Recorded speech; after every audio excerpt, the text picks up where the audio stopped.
Pakiramdam ko nasa tabi lang kita, parang kasama lang din kita. Pero minsan, may time din na basta na lang akong naiiyak. Syempre, namimiss ko din yung boses mo, kung paano mo ako pagsabihan, pangaralan, kwentuhan, at yung mga ngiti mong malaanghel. Mag 15 days ka nang wala, Lola, pero bakit ganun? Habang tumatagal, mas lalong sumasakit. Masyado mo kasi akong minahal at mas lalo mong ipinaramdam sa akin na kamahal-mahal ako. Lalo na sa nang araw na halos kamuhiya na talikuran na ako ng lahat. Pero ikaw, nanatili kang nasa tabi ko at kahit kailan, hindi mo ako iniwan.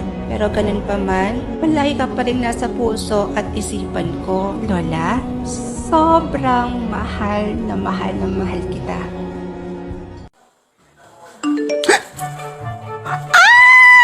Besta nagala tayo. Chat na ulit yung baby ko.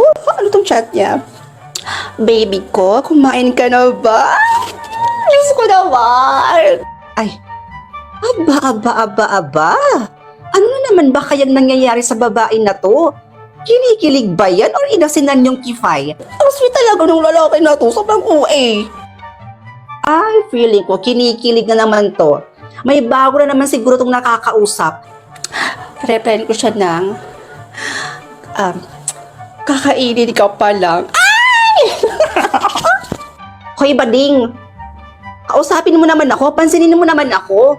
Pumunta pa talaga ako dito sa inyo tapos ganito lang yung madadatnan ko. Gaganyan ka lang para kang inasinan dyan. Oo. Nandito na naman ang babaeng inggitera. Maiinggit na naman yan. Palibhasa walang nakakausap. Inggit daw.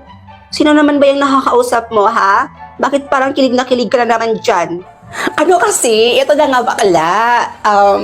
May bago akong nakilala ngayon na matangkad na siya, basketball player pa, gwapo, moreno, my gosh, perfect match. Ay, naku, sa ganda kong to. Sus, pero alam mo, parang familiar sa akin yung mga description na sinabi mo dyan sa lalaking nakakausap mo na yan. Yan ba yung ex mo? Yung ex mong napaka-red flag? Bakla, hindi. Napaka-OA Oh, di okay, fine. Pero saan mo ba nakilala yung nakakausap mo na yan? Mabait ba yan? At sigurado ka na ba sa taong yan? Ay, naku, be. Yes naman. Sure thing na ako dito sa nakakausap ko. As in, sure na sure talaga. Alam mo kung bakit? Kasi naman, sa OFO ko siya nakilala, be. Alam mo ba, sa OFO, marami kang makikilala doon at ang babait talaga ng mga taong nang nandoon. Oo, marami pang cute, gwapo, magaganda. As in, nasa OFO na yan lahat, be. OFO? Mukhang magandang gamitin nga yan, ah.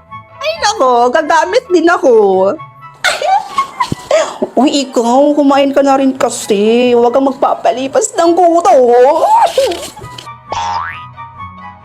Grabe naman. Umaga nagbanat na. Buti na lang andyan ka. Kasabay kang pumangan din nag-iisa. Marina, halika na at sumagat sa kama. Sa iyong ganda, tiday ko hanap mo. Nauna ka pa sa kape, may laway ka pa sa pisngi. Na wala ng pakialam mo namang masarap ka pa rin. Marina, ikaw lang ang katubi sa kama tulala. Sa iyong ganda, talagang sumaba ko. Nauna ka pa sa kape. At dahil Mother's Day ngayon, ibibili natin ng regalo ang Mother Earth natin. Hindi kasi alam ni Mama na lalabas ako today. Kasi actually kakaalis lang niya, may pinuntahan siya. Tamang-tama, opportunity na to na makakaligwak na ang dalaga niya. Ganon ba? So let's go mga mima ko, samahan niyo ko!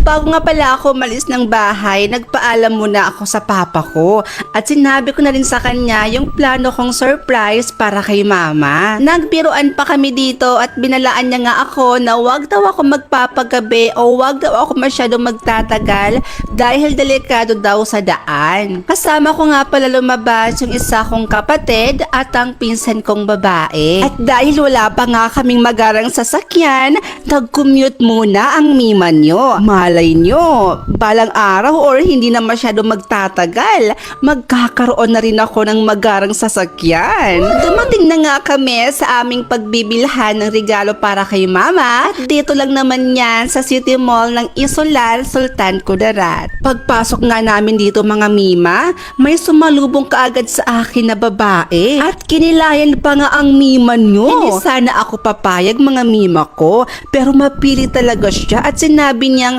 pang-attendance niya daw ito. Kaya kahit ayaw kong magpakilay, nagpakilay na lang talaga ako mga mima ko. At wala na ngang patumpik-tumpik mga mima ko dahil naghanap na nga ako ng bag na ireregalo ko kay mama. At nakahanap naman ako kaagad ng magandang bag na babagay talaga kay mama, pero yun nga lang, hindi ko na ito na videohan. Bumili na nga rin ako ng maliit na cake para kay mama para mas matuwa siya sa mga ibibigay ko. At dahil alam kong mahilig si mama sa mga dress, binilhan ko na rin siya nito ng 2. Bago kami umuwi, kumain muna kami dito sa Mang Inasal dahil nagre-reklamo na yung kapatid ko dahil nagugutom na daw ito. So pauwi na nga kami mga mima ko at excited na nga akong maibigay yung mga binili ko para kay mama. Sana talaga magustuhan niya ito at ma-appreciate niya.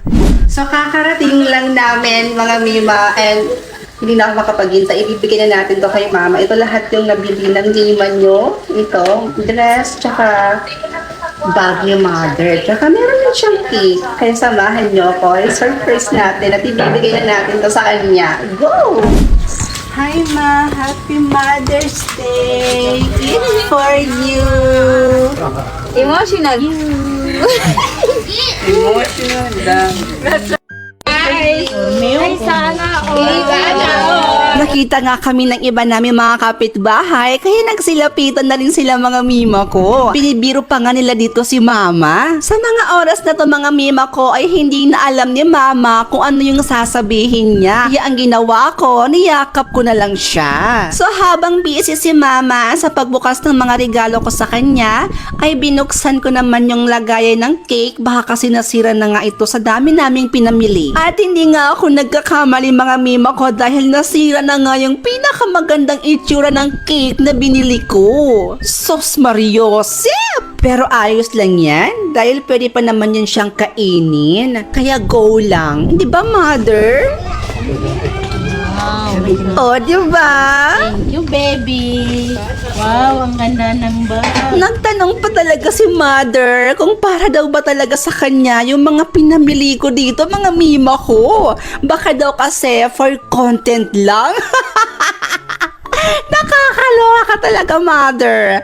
Pero sabi ko sa kanya, sayong-sayo yan lahat, mother. Diyos ko. Yan yung dahilan kung bakit ako umalis at lumabas. Binilhan kita ng mga regalo dahil Mother's Day ngayon, mother. Ano ka ba?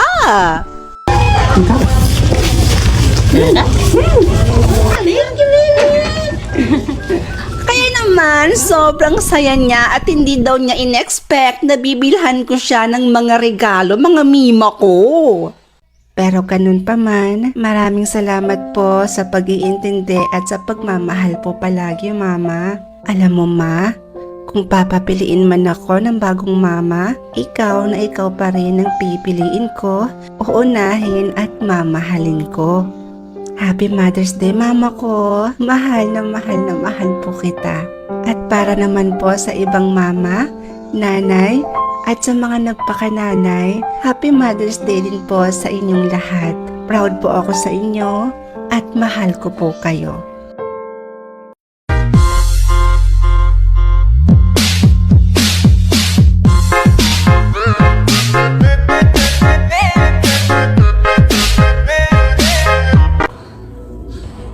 Hindi ako papayag. Kagantihan ko kayo. Hintayin nyo lang. Hintayin nyo ang karma nyo. Girl, I'm here. Pisting yawa! Akala ko nakasuot ka na ng gown. Kasal mo ngayon, girl. Bakit hindi ka pa nakapagbihis? Ikaw dapat ang magbihis ngayon. Dahil ngayong araw na to, may susugurin at kakalbuhin tayong babae. Alam mo, hindi kita maintindihang babae, Kay. Ikaw, bigaon bahog bilat. Akala ko ba pinaghandaan mo itong kasal mo, tapos ngayon hindi ka sisipot? Hindi talaga. Hindi ako sisipot dahil yung lalaki mapapangasawa ko, niloloko lang ako. Tapos anong gagawin ko? Tutuloy ako? Magpapakasal ako doon sa manlolokong yon? Ang tagal nagkasakit ni James sa hospital. Walang time yun magloko. Yun na nga eh. Ito, tingnan mo to. Tingnan mo yan. 5 beses na yan siyang nakitang may ibang kasamang babae. Totoo nga. Kaya halika na. Samahan mo ako dahil susugurin natin yung babaeng yon. Ang panunugod ay para lang sa mga babaeng walang class. Meron ako naiisip na paraan kung totoo ngang niloloko ka ng James na yon. Salamat, Carla, ha? Kahit pa paano, naging satisfied ako dun sa ginawa natin. Hinakot ko talaga lahat ng